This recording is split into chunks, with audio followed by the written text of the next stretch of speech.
Treatment or Healing by True Prayer by F.L. Rawson. Treatment or healing by true prayer. Treatment is the word used to indicate that form of prayer which is based upon right thinking, namely, thinking of absolute good. It is actively thinking of the world of reality, or the absolute, called by the theologians God in heaven, by scientific men, cause and its manifestation, and by metaphysicians, mind and its ideas. It is true communion with God, Holy Communion, the realization of which the Church endeavors to bring about by the use of the bread and wine as symbols. The word treatment, therefore, signifies the line of demarcation between prayer thus understood and prayer based upon supplication addressed to a distant, omnipotent being who, many think, may or may not answer or even hear the cry of the suppliant. The principle of treatment. The principle of treatment is shown in the statement headed Watch and Pray, which will be found on page 33. It is to stop thinking of the evil and to think of absolute good, namely, God in heaven. Whilst thinking of heaven, one denies the existence in that perfect world of the evil against which one is working, and then dwells in thought upon the opposite perfection. The denial should be short and emphatic. The affirmation should be dwelt upon as long as possible. The reason for this is that the denial is the quickest way of getting the wrong thought out of one's mind, but it only gives temporary relief. The affirmation is the permanent healing or purification of the mind, and therefore should be dwelt upon as long as possible. The denial should only be used when there is a thought of evil in the mind. The affirmation or realization of God's perfect world should be dwelt upon right throughout the day as much as possible. Man's progress depends solely upon the number of seconds during the day in which he is thinking of the world of reality, of God and heaven. One should, so to speak, dwell in the presence of God, realizing God and his manifestation as omnipresent. Every man should be recognized as in love. Every man should be to you the Son of God. This is why St. Paul said, "Henceforth know we no man after the flesh," 2 Corinthians 5:16. When we are thinking of the material world, we are thinking of evil, and evil follows. When we are thinking of God or of heaven, we are dwelling on a higher sense of good, and so-called good follows. The denial and affirmation are continually referred to throughout the Bible as the greater light and the lesser light, as the rod and the staff, as rebuke and chasten. The importance of it is shown by the fact that our Lord said, "Let your communication be, yea, yea, nay, nay, for whatsoever is more than these cometh of evil." Matthew 5:37. Yea, yea is the affirmation and nay, nay is the denial. The denial is called the angel Michael, which destroys Satan and Satan's angels. The angel Gabriel is the affirmation, which came to Esdras and to Daniel to give them knowledge. By the affirmation, by the realization that God is truth and man knows truth, a man can get any knowledge that is needful to him, either of the material world or of the spiritual world. We have to rely on God in this way to lead us to a real understanding of how to pray, for God is truth. Think good, good follows. Think evil, evil follows. There are today 50 or 60 sects and probably over 100 schools of psychology, some millions of mental workers in all, with many varying beliefs. They all recognize the importance of thinking rightly. There is only one point, however, upon which they all agree, namely, that if a man thinks good, it is followed by good. If he thinks evil, it is followed by evil. In other words, we make our own comparative heaven and our own hell by the way we think.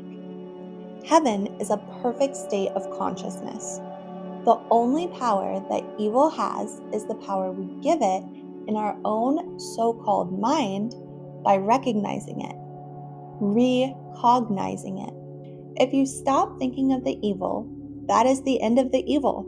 It is easy to stop thinking evil with a conscious mind. For instance, read an interesting book. The difficulty is in stopping the subconscious mind from thinking evil, and the only way in which this can be done is by actively thinking of good. When you think of good, however, you must not think lies and think that you are well when you are ill. You must not even think of the so-called good of the material world and think strongly of what you hope for. You have to think of absolute good, God and heaven. In other words, you must think of an absolutely perfect, ideal, mental, spiritual world in which you have always existed, you exist now, and always will exist. Good is always absolute, as our Lord pointed out when He said, "Why callest thou me good? There is none good but one, that is, God." Matthew 19:17. Evil is relative. Everything in the so-called material world is more or less evil, some of it so little that we call it good. This is because the material world is the world of reality, heaven, partly hidden by a hypothetical or imaginary mist of matter. See Genesis 2:6, or veil that is spread over all nations, Isaiah 25:7. This mist or veil is steadily thinning and disappearing, slowly, always when we are thinking of the material world, rapidly when we are thinking of God in heaven. All the so-called good which we see around us is part of heaven, hidden more or less by this mist of matter, which is only imaginary, but which seems to hide heaven from us. Directly we start to think of good, of God in heaven, it commences to thin and disappear more rapidly. All the evil was there at the so-called commencement of the material world, which is best described as a series of cinema or moving pictures. These pictures are made up of heaven and an imaginary mist of matter, and the evil in these pictures gradually disappears as the mist disappears until there is nothing but the good left. There is no intrinsic merit in thinking of the good. It is not this that brings about the desired result. When the vane points to the north, it is a sign that the north wind is blowing. It does not cause the north wind to blow. When thinking of God in heaven, one stops thinking of the evil, and this is the proof that the mist is thinning, and the so-called evil, which is a suppositional absence of good, is disappearing. There is no cause but God. You cannot think of relative or so-called good, which is only lesser evil, and of what is called evil at the same time. Consequently, it does not matter so very much what your concept of God and heaven is, so long as it is your best concept. The higher the concept, the better the result. The more the mist has thinned, the better heaven is seen. What you want to do is get right away from all thoughts of the material world and realize, or make as real as possible to yourself, the world of reality, heaven. When you are doing this, the evil is disappearing rapidly. Otherwise, it disappears very, very slowly. 5 important things to remember. There are 5 points we have to keep clearly in our mind. 1. There is nothing but God and His manifestation. When you recognize this, you will see that there is nothing true that you can say of the material world except that it does not exist. There are 3 licensed classes of liars: the theologian, the metaphysician, and the natural scientist. For there is nothing true that we can say of the material world, as it does not exist.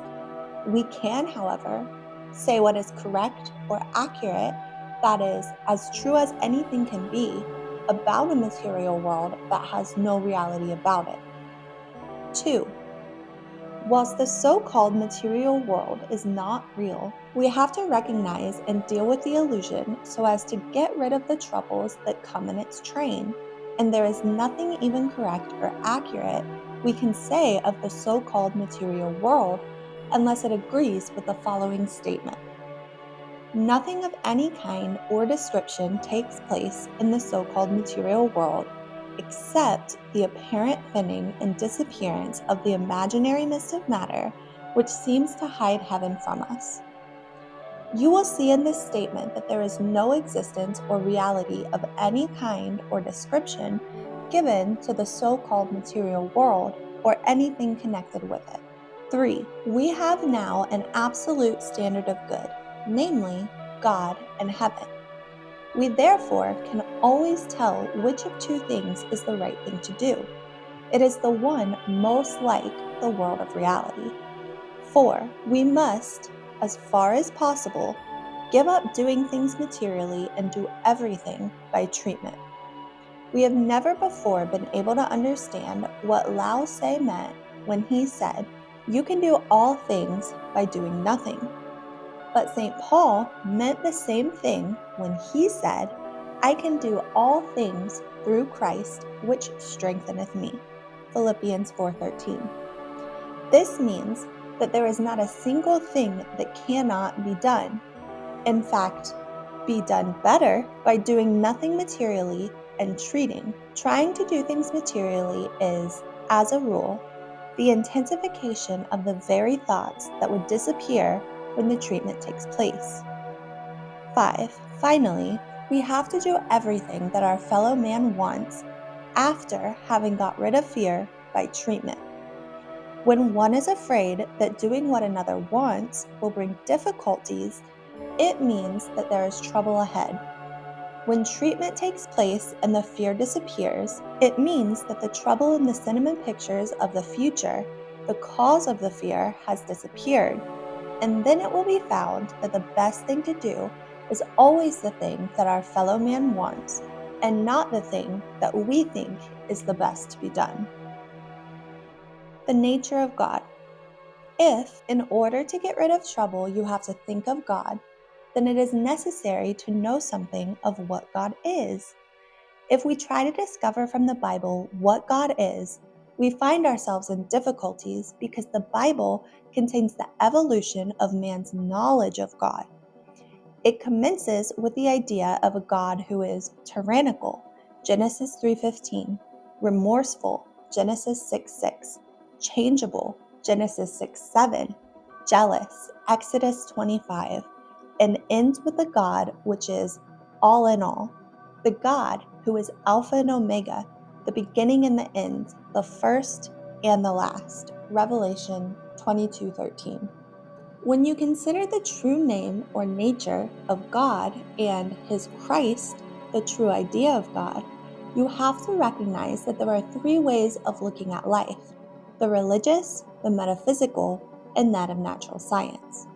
To understand God, one has to understand something of the teachings of these schools of thought. It is axiomatic in natural science that there can only be one cause. If evil really exists, there must be a cause for it, a cause other than God. And this evil cause and the evil must have existed always, as God, absolute good, cannot be the cause of evil. As Zeno, of whom Aristotle spoke as the father of logic, said, "Ex nihilo nihil fit." In other words, you cannot make anything out of nothing. Consequently, cause and its manifestation must have existed always. What is the nature of cause? It must be the cause of something and therefore have its manifestation. If there had been a good cause and a bad cause, one of these causes must have got rid of the other in infinite time, and the very nature of evil is to be self-destructive. The nature of good is to be permanent. Evil is the opposite of good. Therefore, it is impermanent and must in time disappear. However slowly evil disappears, If there ever could have been such a thing, go back as far as you like to go, back and back and back, forever. It must have disappeared an infinite time ago, and therefore could never have existed. So one proves the non-reality of evil by a reductio ad absurdum. Neither can there be two good causes, because good is absolute, it cannot change, and cause can only be known by its manifestation, which also is absolutely good and cannot change. If there could be two good causes, they would both have the same manifestation, and therefore be absolutely the same, as there is no space in which two perfect infinite causes could exist. Therefore, there can be only one good cause and its absolutely good manifestation. As there is only one cause, this cause must be infinite and its manifestation also must be infinite. Let us apply this knowledge to metaphysics, which teaches that there is only one mind and its ideas. We find then that there is one infinite mind, absolutely good. Mind cannot be mind unless it thinks. It must therefore think ideas. These ideas are its manifestation and are therefore infinite in number and absolutely good. Now, let us apply to God what we have logically learned. Then we find there is only one God, infinite and absolutely good, thinking infinite ideas, all absolutely good, and man is the perfect manifestation of this infinite God, a perfect being in a perfect world, governed by a perfect God. This is clearly set out in the Bible when you understand its teachings. Take one passage alone. The Lord possessed me in the beginning of his way, while as yet he had not made the earth. When he prepared the heavens, I was there. When he appointed the foundations of the earth, before the ether and the electrons ever appeared to start, then I was by him as one brought up with him. The real spiritual man is God's consciousness. And I was daily his delight, rejoicing always before him. God receives his joy by means of his consciousness, man, rejoicing in the habitable part of his earth, the real spiritual earth which we see falsely, and my delights were with the sons of men, the spiritual realities of whom we see as material men and women. Proverbs 8:22 through 31. Man is spiritual. There are many passages in the Bible which show that man is not material but spiritual. For instance, in the words of the psalmist, "What is man that thou art mindful of him?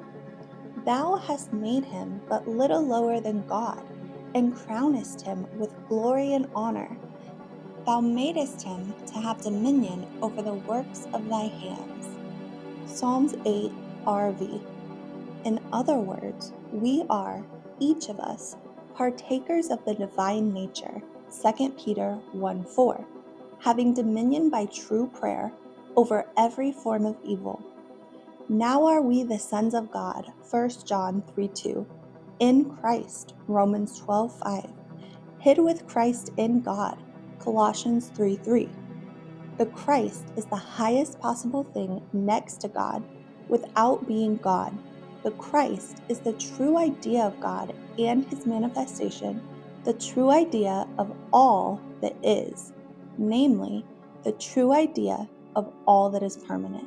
St. Paul pointed out that the Christ, of which, as he showed, your true self is a part, is the power of God and the wisdom of God.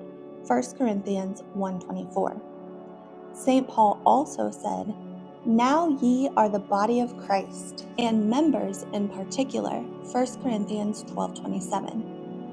Our Lord, through his wonderful knowledge, as he usually did, put it more strongly than anyone else. As recorded in John 10:34, he quoted the 82nd Psalm and said, "Ye are gods," and drove it home by adding, "and the scripture cannot be broken." And this is why St. Paul said, We are the children of God, and if children, then heirs, heirs of God and joint heirs with Christ. Romans 8:16 and 17.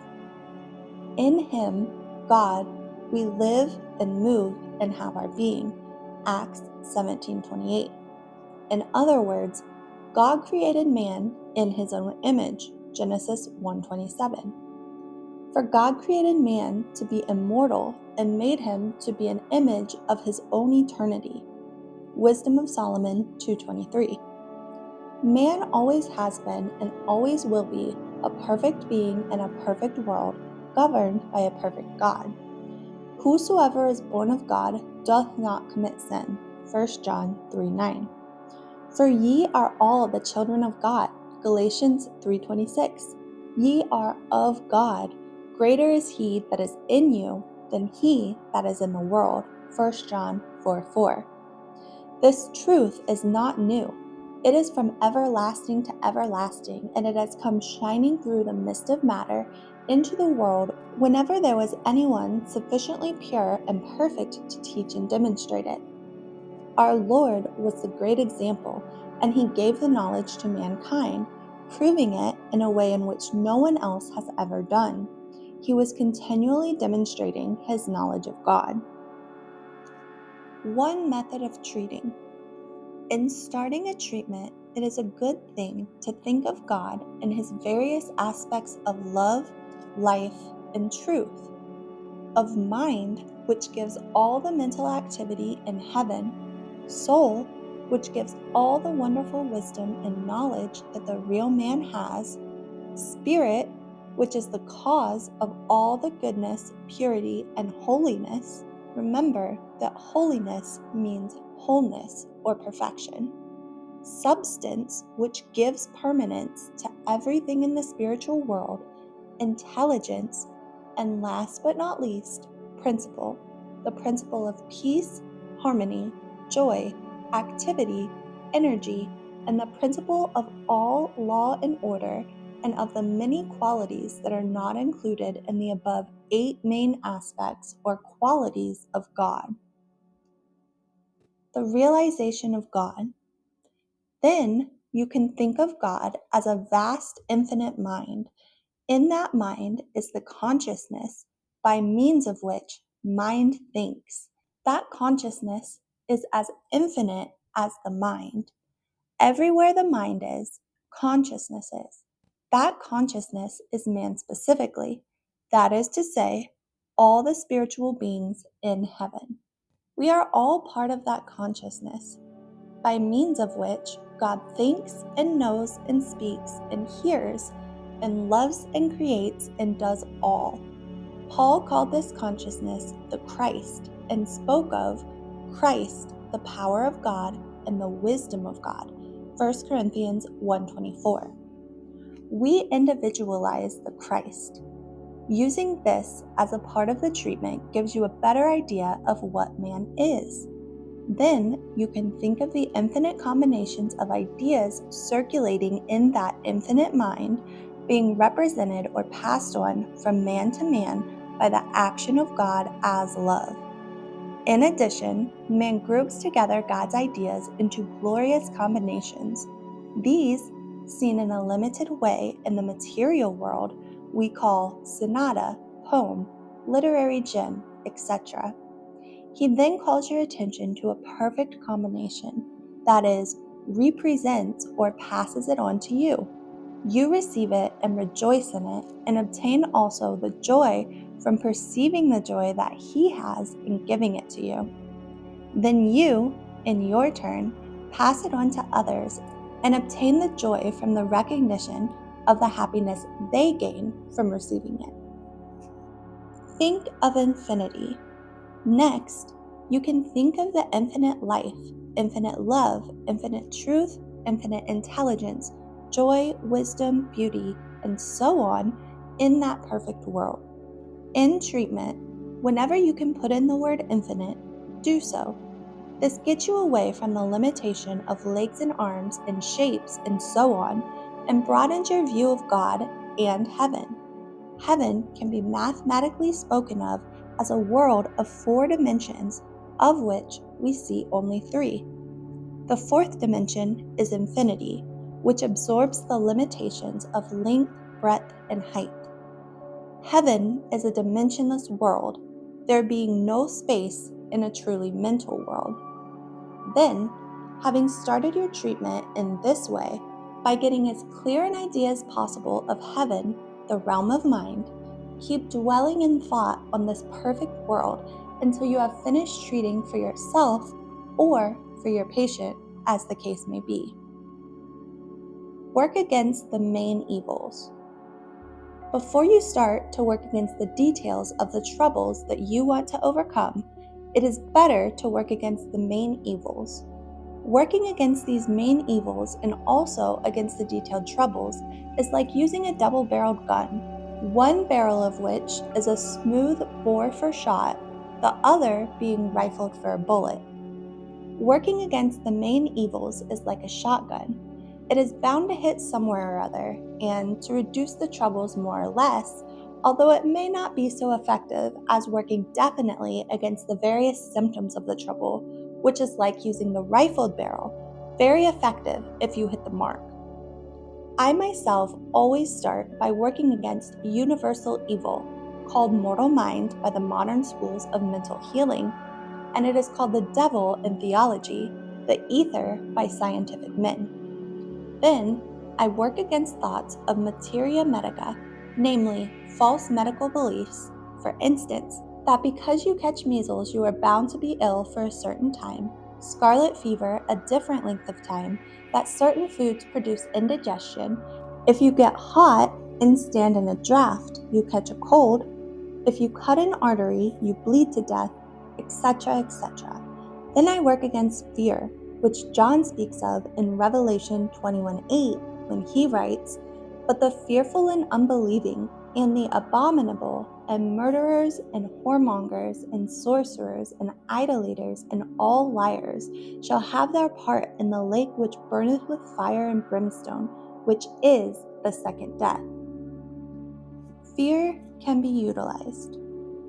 John puts fear first because fear is a belief in a power other than that of God, a belief in the power of evil. Fear, however, when a man knows how to pray properly, can be made of apparent value by its reversal, because fear is your mental perception of the thoughts that are attacking you at the moment or are going to attack you in the future, and it shows you in which direction you have to work. If by prayer you can drive out all thoughts of fear, then you know that the difficulty is overcome and you need not continue the treatment. It means that the thoughts causing the fear are destroyed and you are free, at all events for the time. Realize absolute good. Besides working against the main problems, you want to work for the principal things. For instance, for love, spiritual perception, and wisdom. In working for a thing, it is better to start by thinking of God. For instance, in trying to eliminate anger, irritability, or annoyance, that is, to show more love, start by thinking of God as love. Then, think of love as everywhere in the world of reality, acting everywhere and upon everything. Then think of man, the infinite consciousness of God, as the love of God absolutely loving towards all. You must not think of somebody else doing something towards another, but think of the absolute, infinite, perfect love that one spiritual being shows towards another spiritual being, and how this love is manifested by the passing on of the perfect ideas which give absolute joy and happiness to all concerned. Dwelling thus on love and its manifestation is, from a theological point of view, the opening of the human mind and shows that the action of God is taking place on the necessary portion of the human mind so that it is improved, more or less, and does not in the future respond so easily to the thoughts which are opposite of love, but, on the contrary, is acted upon by the loving thoughts. In working for spiritual perception, I commence by thinking of God as Spirit, the principle of all goodness and holiness and purity, And then I realized that man has spiritual perception. That is to say, has the power of perceiving perfectly all the spiritual ideas in heaven. I usually continue by realizing that man has spiritual discernment, knows truth, and is always thinking rightly.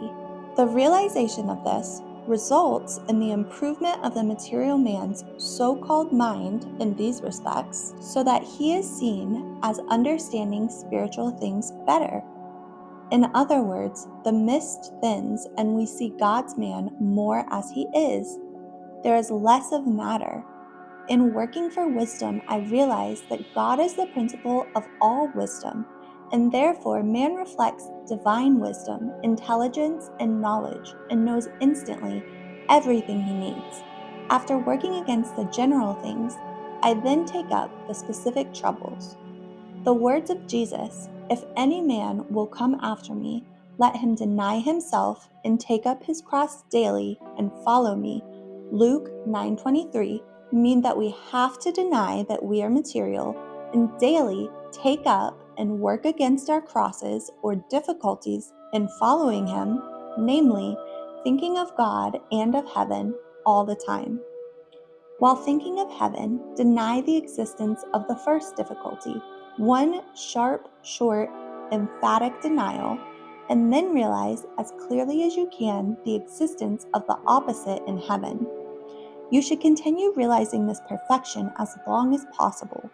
For instance, supposing your difficulty is one of the commonest, not having sufficient to live on comfortably, you would realize that there is no want. God is the source of all supply, and man has instantly everything that he needs. The reason for this is that the only thing man needs in heaven is the ideas of God which constantly come to him. You can therefore continue realizing that there are infinite ideas available to man instantly. Idea after idea follows with perfect regularity. Then, if you still have reason to think that your work, from which you get your income, is not quite satisfactory, to get better work, you can realize that man has perfect work, always passing on God's ideas to his fellow man. Man groups together the ideas into glorious combinations which radiate out an infinite mind, giving infinite joy and happiness.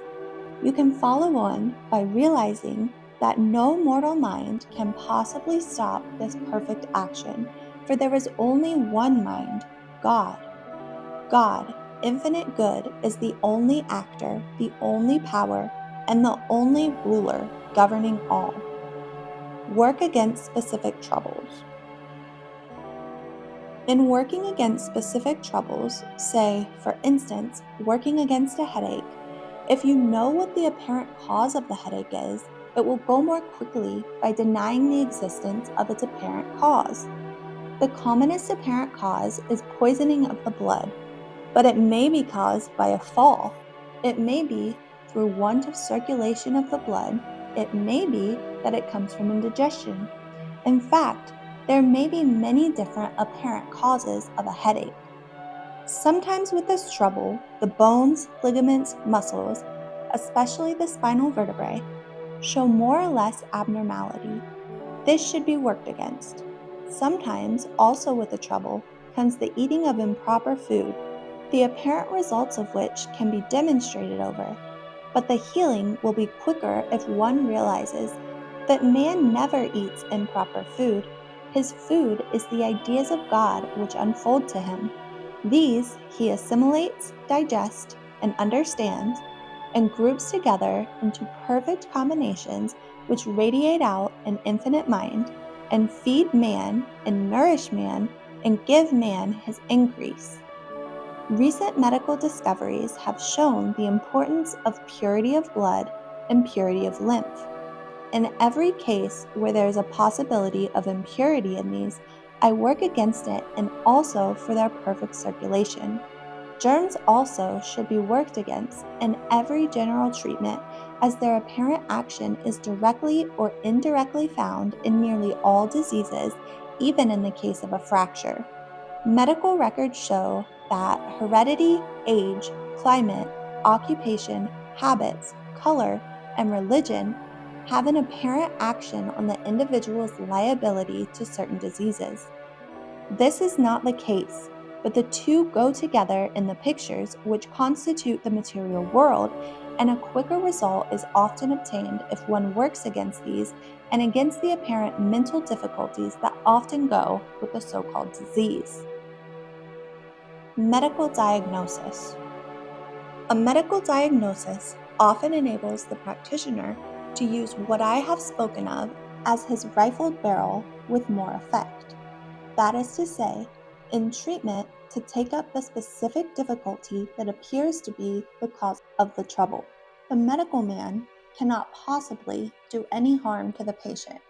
When the metaphysical healer thinks that the medical man is malpracticing on a patient, for instance, thinking that the patient is going to die, he really is giving warning to the metaphysician that special work is required. When a patient passes on, the metaphysician frequently thinks it is due to the strong thinking of the medical man, whereas it is really due to the metaphysician malpracticing upon himself and thinking that because the doctor is believing the patient will die, it is more difficult to heal the patient. All that is wanted in these cases is better work or more work on the part of the metaphysician. It is very difficult to diagnose accurately, but in any case, all that a false diagnosis can do is make you work rather longer than you otherwise would, and to make you improve a portion of the patient's mind, which already is good enough. The mere fact that a doctor diagnoses a certain disease or a certain cause should not reduce the amount of work that you would do on the lines that you think necessary. The electronic system of diagnosis is an important step in advance. This system of diagnosis will soon be reduced to great simplicity and effectiveness, although it must not be forgotten that, whereas it is a merely mental result, the strong thinking of the large number of medical men who think that this is an entire mistake and of no use may appear seriously to affect the results which otherwise would be obtained. The healing thus seemingly achieved is simply ordinary hypnotic healing, only done by what is admitted to be a mechanical instrument instead of by the mechanical instrument called man. The objections to it are the same as those against hypnotism, namely, that about 3 months after the apparent healing, some trouble arises, sometimes the same disease, sometimes another disease, sometimes even a form of sin. Not only every sin, but every disease has its own rate of vibration, and every medicine has its definite rate. All matter has also its definite rate of vibration. It is because of this that we find the apparent changes produced by medicines, colors, and by vibrations, electrical or otherwise, such as heat or cold, concussion, or pressure applied to the nerves of the spinal cord, as practiced by the spondylotherapist. Improve your patient morally and mentally. When you have finished working against the specific troubles, then work so as to improve your concept of yourself and your patient morally and mentally, and work against the principal evils, ending by getting as spiritual an uplift as possible. The value of showing how to treat. In principle, it is a mistake to write out a treatment for anyone, as the student is inclined to repeat it in training and in that way make it a formula, a group of words which do not carry a sufficient meaning. In other words, when treating, instead of getting right away in thought to heaven and thinking only of God and God's perfect world, he is prone to wonder what the words mean. Treatment is actively thinking of God and heaven, of God's perfect world, the world of reality. The object in treatment is to get right away from all thought of the material world, so that one stops thinking of evil, stops blaspheming God. The majority of religious people believe that God created man in his own image. In the image of God created he him, and God saw everything that he had made, and behold, it was very good. Genesis 1:27 and 31. And yet, they think that God's man has been so badly made that he is liable to evil of every kind. The best plan I have found is to give those whom one is helping the main principles and let them write out their treatment, then correct it. This can be repeated, giving them more and more helpful points until they are able to write out a full and complete treatment. In this way, they gradually gain the knowledge of the words they use, and yet, practically all the time, are actively thinking of the world of reality when they are treating. When the War of 1914 to 1918, the material battle of Armageddon broke out, there was no time to teach those going to the front to treat, and consequently, I wrote, How to Protect Our Soldiers, or the practical utilization of the power of right thinking. Many thousand copies of this book, a small volume fitting comfortably into the pocket, were sold and distributed throughout the Army, and 2 abridged editions were given away in large quantities. In the book, there were about 100 examples of how to treat for various troubles, and in experience it was found that the book was of very great value. Even now, it is largely used by people for the purpose of obtaining access to a more fully thought out method of treatment than that which they had worked out for themselves. At the end was printed a long letter, written for publication, from the colonel of one of the regiments at the front, in which he gave, as he termed it, details of the way in which help and guidance have been received by working in the way shown, whereby divine principle, the principle of good, invariably helps a man out of all his troubles and difficulties if he only thinks rightly. In this book, I gave the main facts of the world and showed how to treat. The method of reversing the thoughts, as set out herein on page 33, was also given, whereby every evil thought can be rapidly driven out of one's mind so that the mind dwells only upon the existence of the opposite good. I also gave in detail the method of treating against all the troubles which were likely to cause difficulties for a man at the front, such as cold, want of food, pain, wounds, high temperature, weakness, tiredness, frozen feet, and fear. Many metaphysical workers have written saying that until they read that book, they really did not understand the proper method of treatment and made many mistakes. Later on, I found that books were being printed containing reference to my various books in which I showed how to work against different troubles, and that people were writing out and making copies in print and in manuscript of the treatments that I had given in my different works and adding to these their own methods of treatment, which were sometimes right and sometimes wrong. As this was spreading, and I had many requests for a book containing the way to treat against the many varieties of troubles to which the human race is heir, I took this as a sign that the great and final fight between good and evil, the mental battle of Armageddon, was just about to start, and that to reproduce the treatments in the form of a book for public use would be helpful, so as to make certain that the treatments conveyed what I thought was the best method of working. To the more educated people, these treatments will not be formulas. That is to say, they will readily put an adequate meaning to the words. At the same time, I do not advise copying from this and going through what one has copied when one treats. On the contrary, read over what has been written as often as you like, but in the actual treatment, rely upon the words which come to your mind. These will be the ones which are best suited to you. Rely upon God and not upon Rawson. Remember that it is not the words that you use or even the concept that you form that is of value. It is the degree to which you can get entirely away from the material world and, so to speak, lose yourself in the realization of God and God's perfect world, the world of reality, heaven. The mental battle of Armageddon.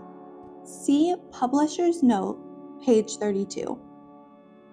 A number of years ago, I said that the Battle of Armageddon, prophesied by Jesus in the following words, "For nation shall rise against nation, and kingdom against kingdom," Matthew 24:7, was going to be between England and Germany.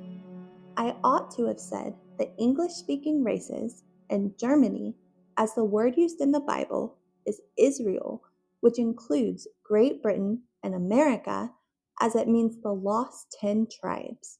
The commentators, who were not on a spiritual basis, that is to say, still believed in the reality of matter, said the Battle of Armageddon was going to be between Russia and England.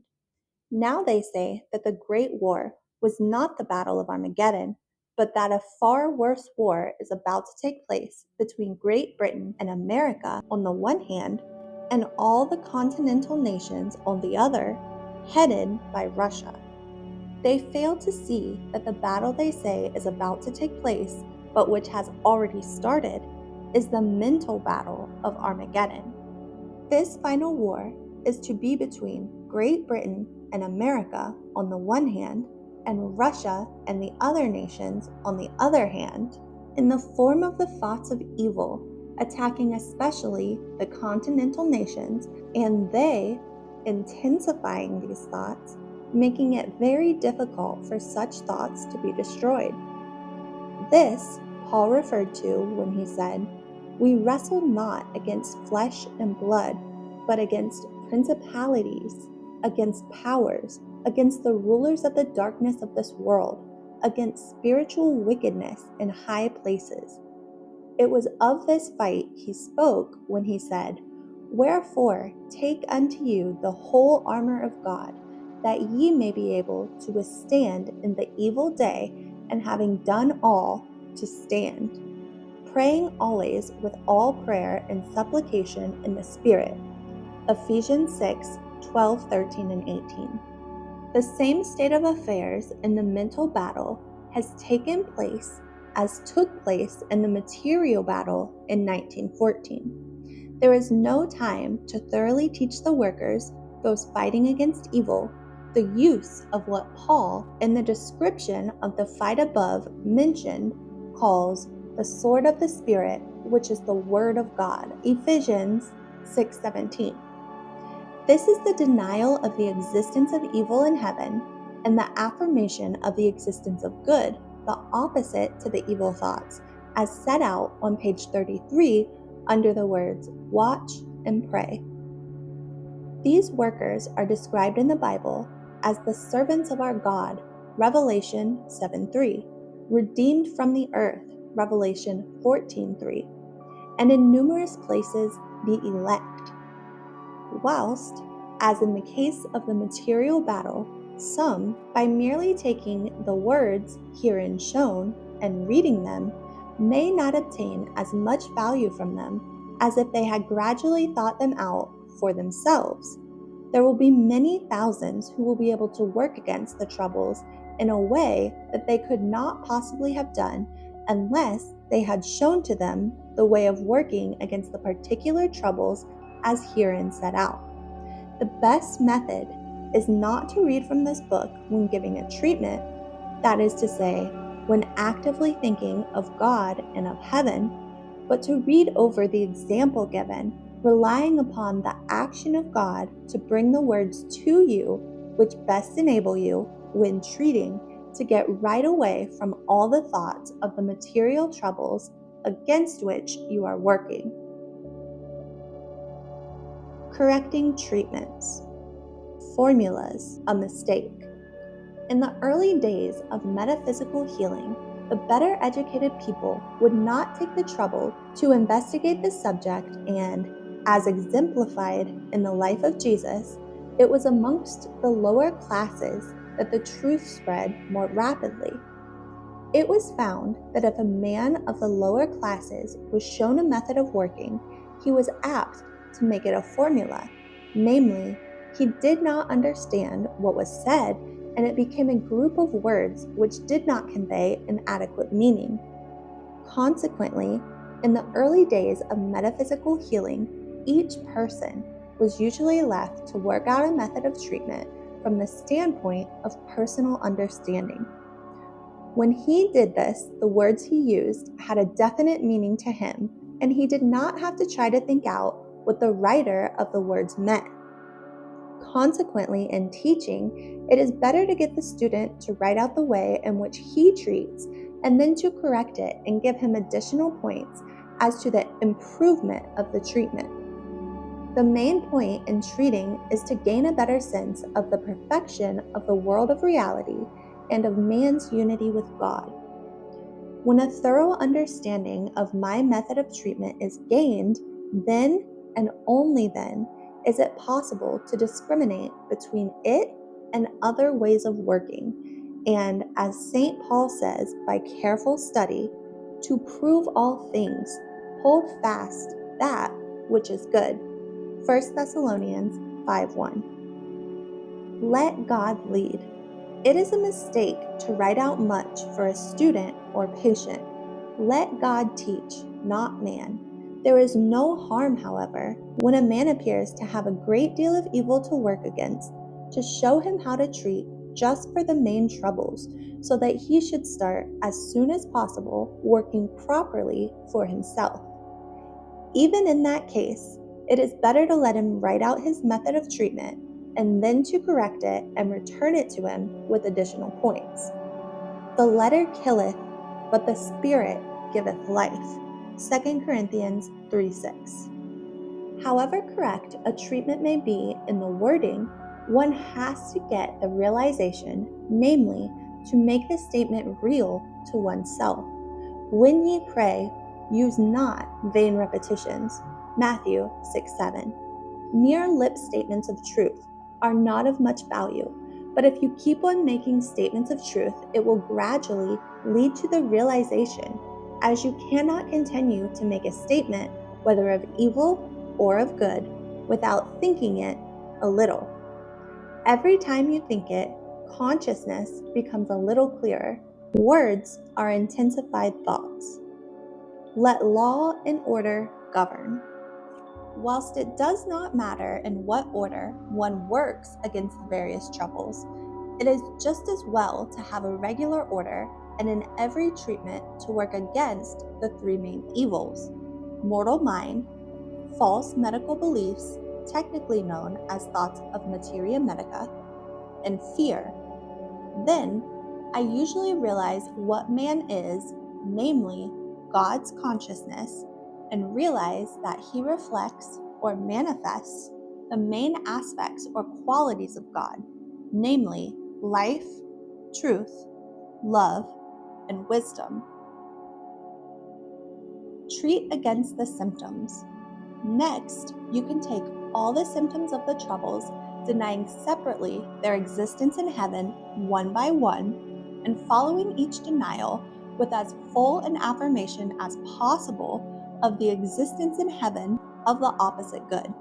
Then, you may end with treatment for the general things, such as spiritual perception, spiritual discernment, spiritual understanding, and knowledge. The order in which a student writes out his treatment need not be altered, but it is well to let him know that it is advisable to have his treatment in a systematic order. Never two denials together. One should never have two denials together, nor should one ever end with a denial. The sole object of the denial is to get the evil thought out of the mind as rapidly as possible, and it should be used only when there are evil thoughts or thoughts of the material world in one's so-called mind. It results in temporary relief, as when one denies the existence in heaven of the evil clearly enough, the evil temporarily disappears.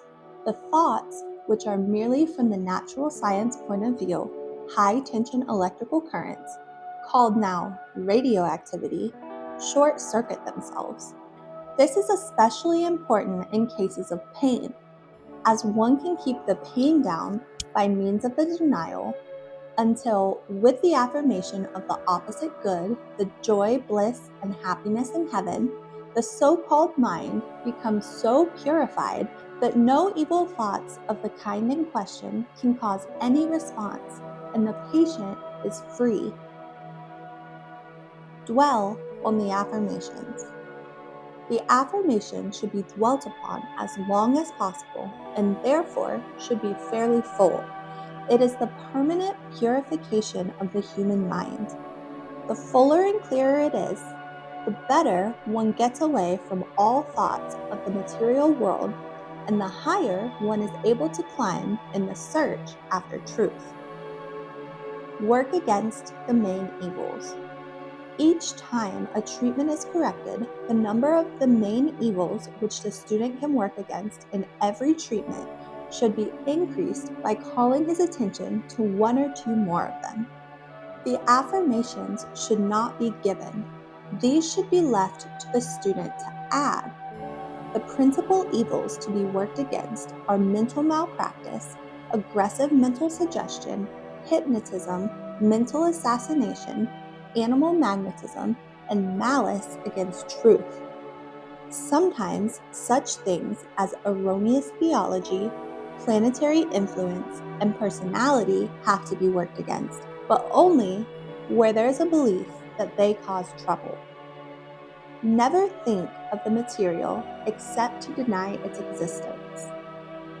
The principal thing to be guarded against in treatment is allowing one's thought when treating to drop on to a material basis. For instance, to say such a thing as, perfect love casteth out fear, 1 John 4:18. In heaven, there is naturally no fear to be cast out. In treatment, it must not be forgotten that one should be thinking of God and heaven the whole time. Such psalms, for instance, as the 91st, which is so constantly used by some people, are largely a treatment in evil, making a reality, for instance, of the terror by night and the pestilence that walketh in darkness. Even the first verse is not absolutely scientific. He that dwelleth in the secret place of the Most High shall abide under the shadow of the Almighty. Looks as if some had not this perfect dwelling place. Man dwelleth always in the secret place of the Most High, and abides forever under the shadow of the Almighty, would be more correct. Use Bible text and statements of absolute truth. It is always advisable to use texts of the Bible where they are on a spiritual basis and therefore scientific. Keep to statements of absolute truth. A common mistake is to say that man reflects the ideas of God, whereas man reflects only God and the various aspects or qualities of God.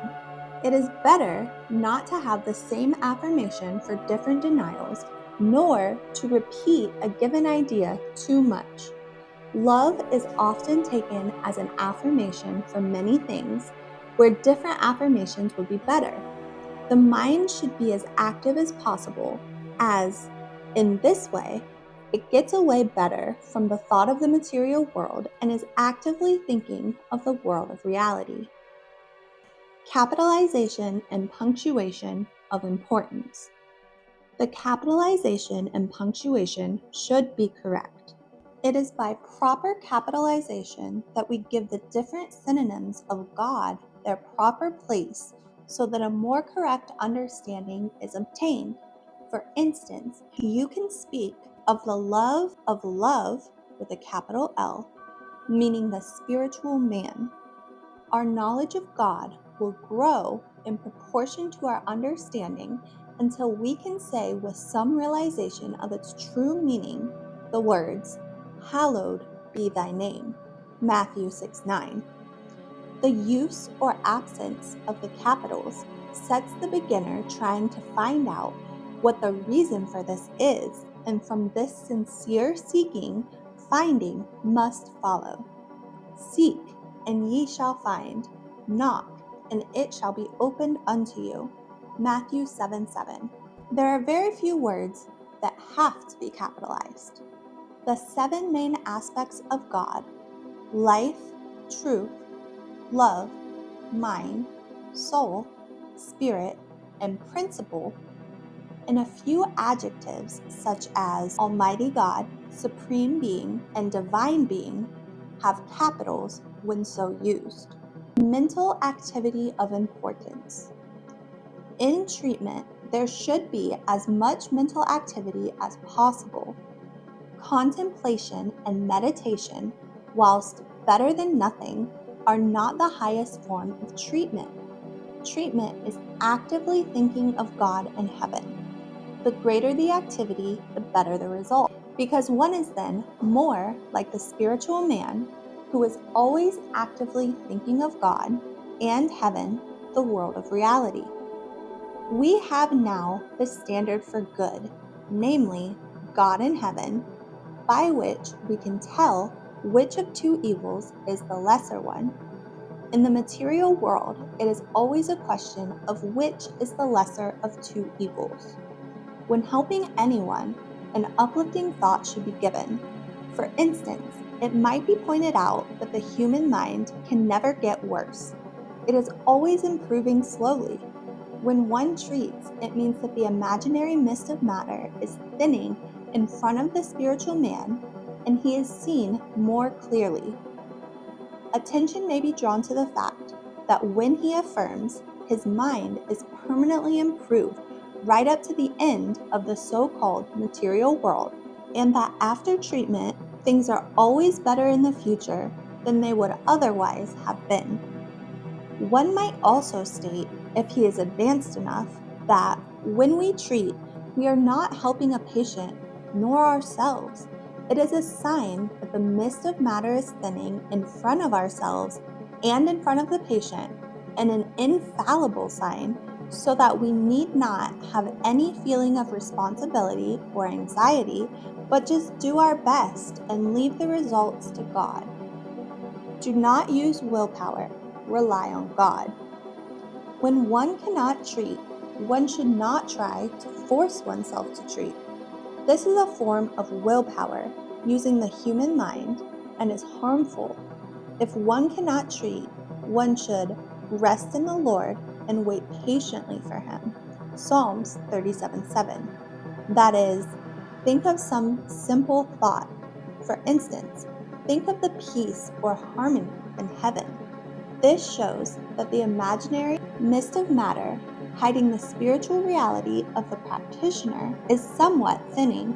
It will then be found that the mist will thin still more, and the so-called practitioner will be seen more as the spiritual man really is, namely, actively thinking of God and of heaven. So the work continues, precept upon precept, line upon line, here a little and there a little, Isaiah 28:10, until at last they shall teach no more, every man his neighbor and every man his brother, saying, Know the Lord, for they shall all know me, from the least of them unto the greatest of them, saith the Lord. For I will forgive their iniquity, and I will remember their sin no more. Jeremiah 31:34. If possible, give only the method and not details. In teaching people how to work, it does not do to give them too much detail at once. It is better to give them the main lines and let them work things out for themselves. A beginner should amplify the affirmation as much as possible. For instance, it is excellent to incorporate in the treatment any text from the Bible or passages from other spiritual writings that bear on the subject. While treating, care must be taken not to use passages in the Bible such as, 1,000 shall fall at thy side, but it shall not come nigh thee, Psalms 91:7, or perfect love casteth out fear, 1 John 4:18, as this is believing in the existence of the evil. They are correct statements with regard to the material so-called world, called the relative, and may appear to help a materially minded person, but they do not really help.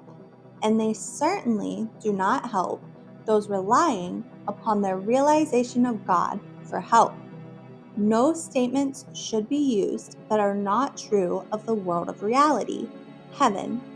Such texts as, "In thy presence is fullness of joy," Psalms 16:11, and "All the sons of God shouted for joy," Job 38:7, are excellent. Very often, by turning to the cross-references given in some of the examples of treatment herein, fresh ideas or more suitable ideas for the one treating will be obtained, which will help him to get better away from the thoughts of the material world and to continue dwelling in thought on the world of reality. I have left blank pages at the end of each letter of the alphabet in which special statements of truth or statements which are treatments and which appeal to the owner of the book can be written. The basis of healing. The foregoing method of working is only one amongst many. The principal thing is to get right away from all thought of the patient, his troubles, and the material world, keeping yourself actively thinking of God or God's perfect world and what takes place there. You should not even think of yourself when you are working for yourself.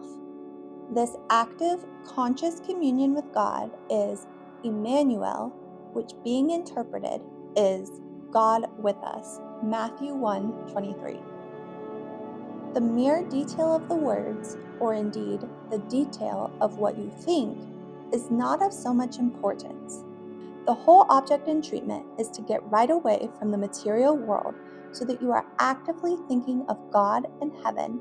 Then, if you have a good idea of what is going on in heaven, it is easier to continue dwelling on the perfection of that perfect world than if you did not know what is taking place. Be loyal to God.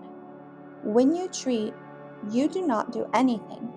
It is a sign, and an infallible sign, that the imaginary mist of matter, which seems to hide heaven from us, is thinning and disappearing, and that the person for whom you are working is permanently better.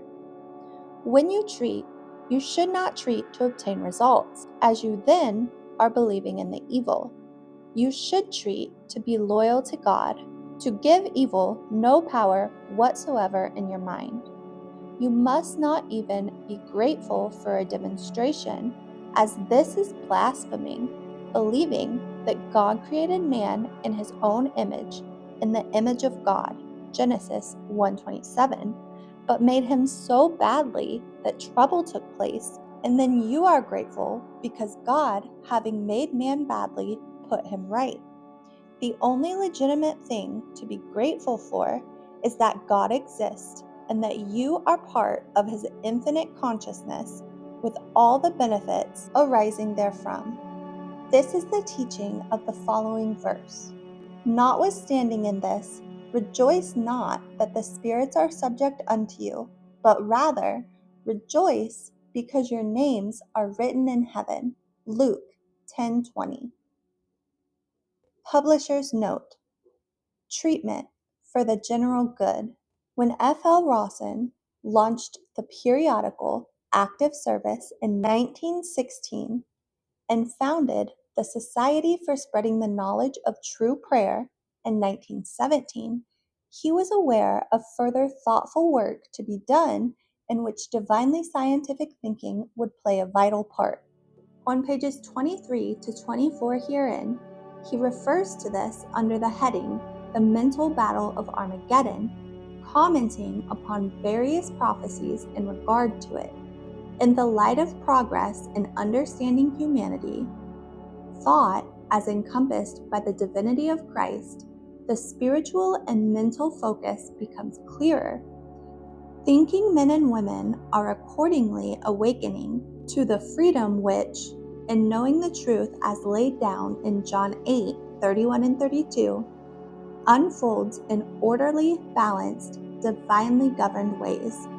Mass mesmerism, outpictured in various guises, including wars and rumors of wars, can therefore be replaced with more spiritually constructive thinking in the world sense.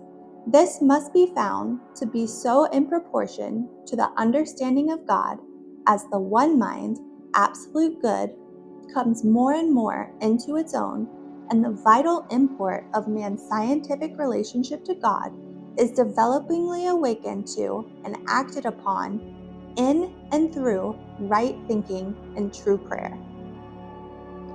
Watch and pray. There is no mind but God, and nothing mental except in the spiritual world. Everything in the material world is material, namely, what is called vibration or electricity. We have to watch our thoughts continually. Watch and pray, Mark 13:33, and pray without ceasing, 1 Thessalonians 5:17.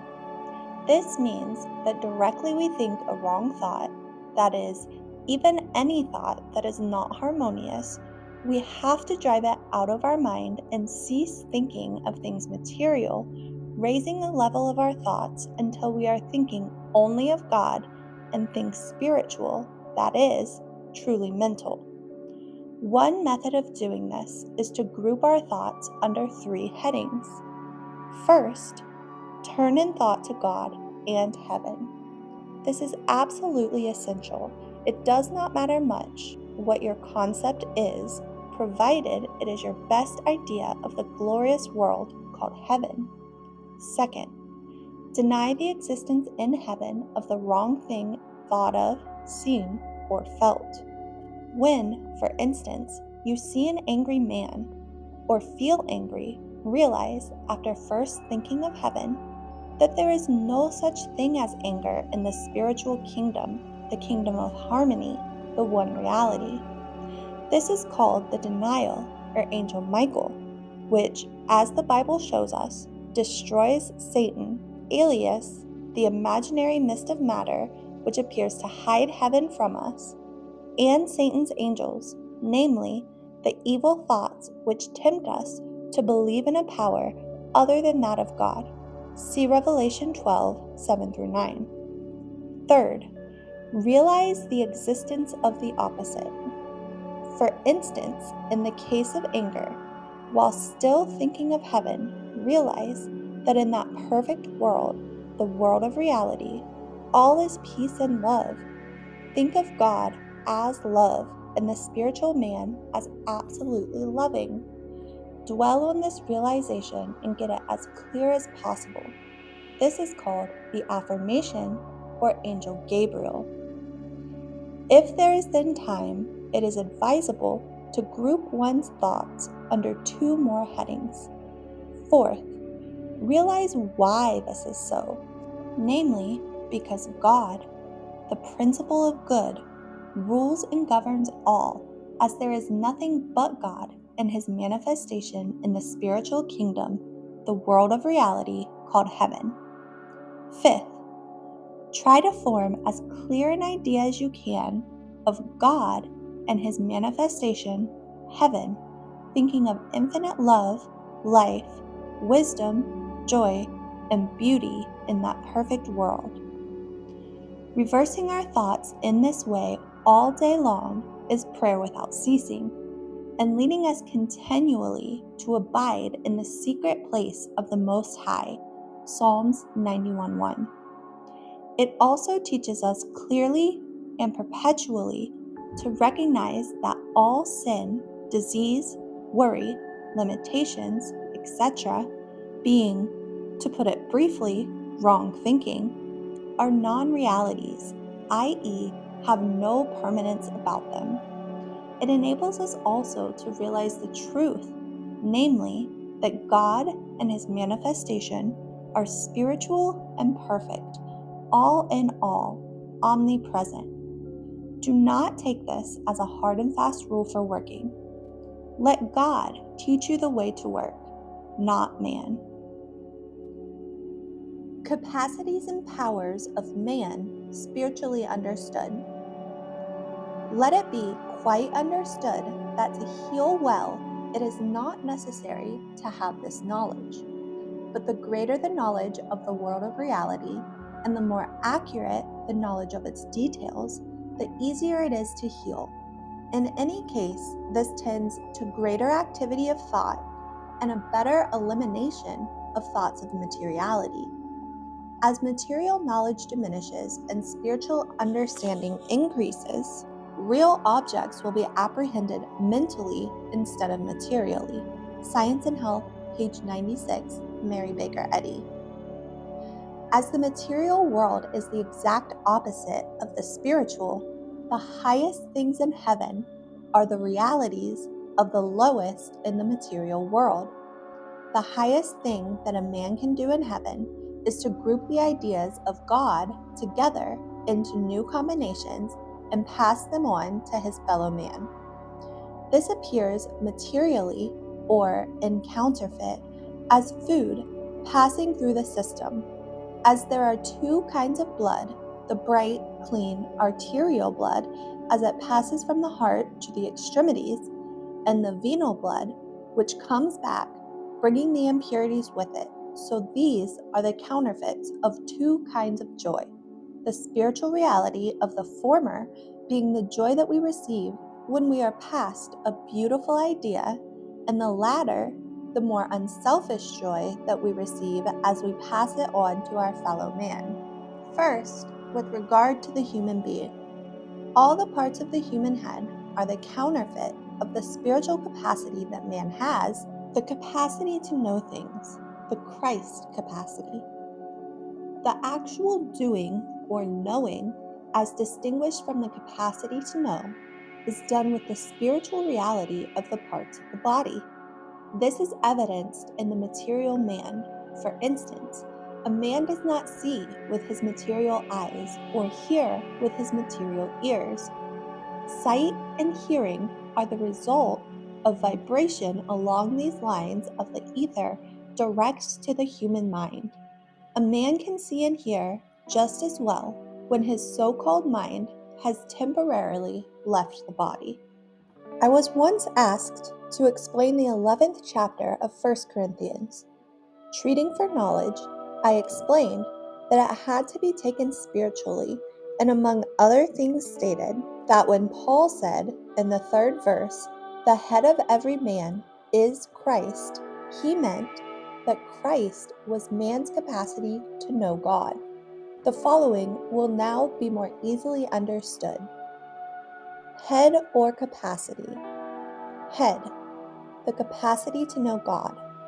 Brains, the capacity to think. Face, capacity to recognize. Eyes, capacity to discern God's ideas. Ears, capacity to understand. Eardrums, capacity to respond in thought. Nose, capacity to pursue a train of thought. Teeth, capacity to analyze and dissect ideas. Gums, God's loving support of the capacity to analyze and dissect ideas. Mouth, capacity to rejoice, praise, and respond. Lips, capacity to speak. Tongue, capacity to enjoy. Palate, capacity to appreciate God's ideas. Tonsils, capacity to differentiate God's ideas. Voice, capacity to transmit God's ideas. Larynx, God's capacity of declaring the truth by means of which God's ideas are expressed. Neck, capacity to turn in thought to any idea. Breathing, capacity to receive and pass on God's ideas, inspiration. Hair on head, capacity to discern the ideas of God from whatever source or direction they come. Body or powers. Body, body of ideas, the infinite combinations of God's ideas which have come to man in an infinite past. Chest, God's loving support which enables man to hold the combinations of ideas which form the body. Throat, channel through which God's ideas come and go. Breasts, reflection or knowledge of God as the source of supply. Joints, power of movement from idea to idea in any direction. Hand, power of grasping or discerning the ideas of God. Fingers, power of grasping details. Fingernails, power of grasping and holding small details. Thumb, power of holding ideas for comparison. Wrist, power of grasping ideas from whatever direction they come. Arm, power of representing or passing on God's ideas to one's fellow man. Forearm, power that enables man to hold God's ideas when representing or passing them on. Elbow, power of representing or passing on God's ideas in any direction.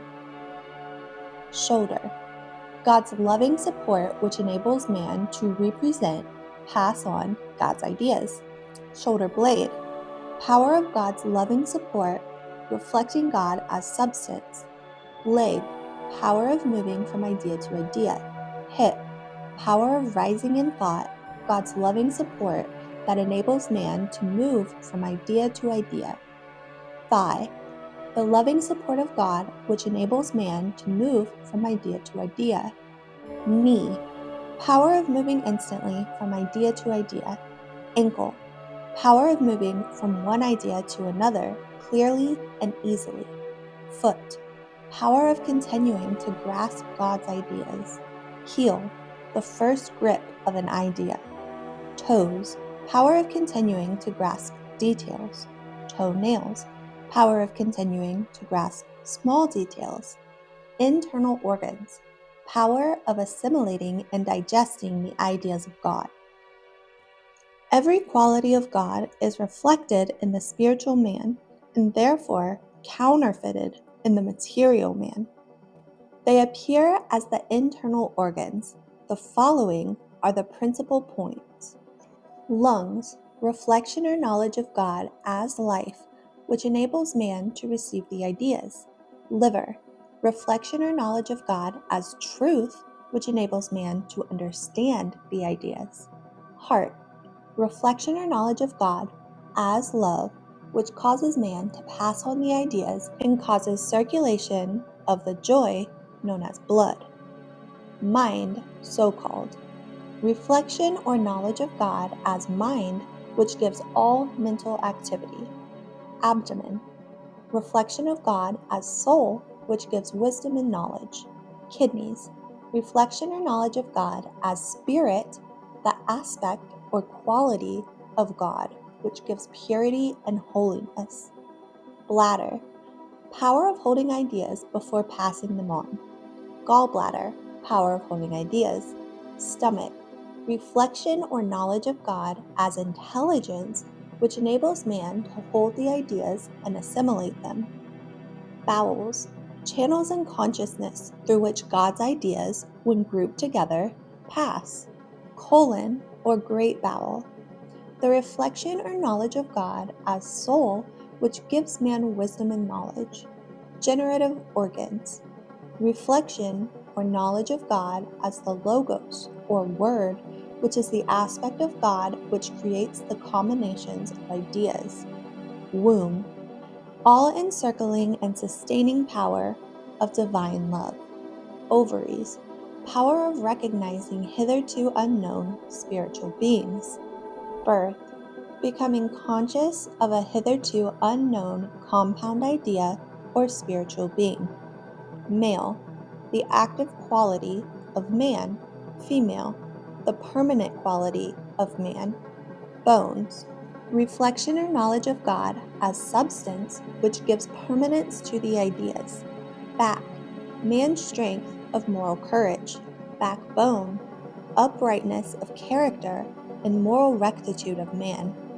Nerves, channels in consciousness through which man receives and represents, passes on, the ideas of God, never giving man pain or trouble as the case may be, but giving him joy and happiness. Lymph, reflection or knowledge of God as principle. Blood, joy circulating throughout consciousness. Veins, channels through which comes the higher joy when representing God's ideas to man. Arteries, channels through which comes the joy when receiving God's ideas. Muscles, God's thought forces. Ligaments, God's thought forces. Tendons, the concentration of God's thought forces. Skin, God's loving action preserving and maintaining man's individuality. Mucous membrane, the tender, loving action of God which preserves and maintains man's individuality. Touch, power of recognizing an idea. Glands, channels in consciousness. The following may also be useful: lamb, innocence, harmlessness; serpent, wisdom and adroitness; worm, tireless patience; lion, moral courage; cattle upon 1,000 hills, diligence, promptness and perseverance; cat, watchfulness; dog, fidelity; flea, power of surmounting; birds, uplifted ideas; trees, plants, etc., ramification of an idea to its fruition; flowers, hieroglyphs of deity; grass, power of being conscious of the beauty of every individual idea in a combination of ideas; perfume, gratitude; oil, gladness; rocks and mountains, solid and grand ideas; water, purity; clothing, robes of righteousness; food, God's ideas; cup and plate, power to hold the ideas ready for grouping together; chair, an idea of rest; umbrella, protection; bed, an idea of peace; table, display; fine white linen, righteousness; color, distinguishing mental characteristic; death, departure into another mansion; form, identity, the state of being changeless; gravity, the law of love; space, the realm of mind; time, the unfolding of God's ideas; walls, salvation, safety; city, love towards our fellow beings; gateposts, male and female qualities united by the gate of understanding; gates, understanding; dust, sweet memorial of the past, power which every idea has of being remembered; earth, the power of being remembered that all the ideas have, which have come in an infinite past to the spiritual being connected with the spiritual reality of the earth; rain, vivifying the action of God on man, enabling him to be conscious of multifarious ideas; snow, vivifying action of God on man, enabling him to be conscious of multifarious ideas and to hold the ideas; sun, reflection or knowledge of God as light, mental illumination; wind, the omnipotence of God; music, rhythm of head and heart; dancing, two continuing together in the same train of thought; tasting, etc. of food, the receiving, assimilating, digesting, understanding, and representing of God's ideas; movement from place to place; movement from idea to idea; spiritual sense, a conscious, constant capacity to understand God; the Logos, or the Word, the action of God that causes the harmonious completion of every combination of ideas; Eon, a certain substantial power of divine nature emanating from supreme deity and performing various functions in the creation and governing of the universe; heavenly city, man's sense of divine science, the New Jerusalem, seed bearing fruit within itself; resuscitating law of life; Lamb of God, the spiritual idea of love, innocence, and purity; the Lamb's wife, love wedded to its own spiritual idea, i.e., the Holy Ghost; presents the unity of male and female as two individual natures in one, a divinely united spiritual consciousness. And that was part 1, as well as Capacities and Powers of Man Spiritually Understood, from part 2 of the book Treatment or Healing by True Prayer by F.L. Rawson. Pages 35 to 272 give different examples of applied treatments in alphabetical order, ranging from things like abscesses and accidents to worry and wrongdoing. I am going to go through and record some of these treatments. I will go ahead and link that to this longer video. So if you guys are interested in those, make sure you join us next time. See you then.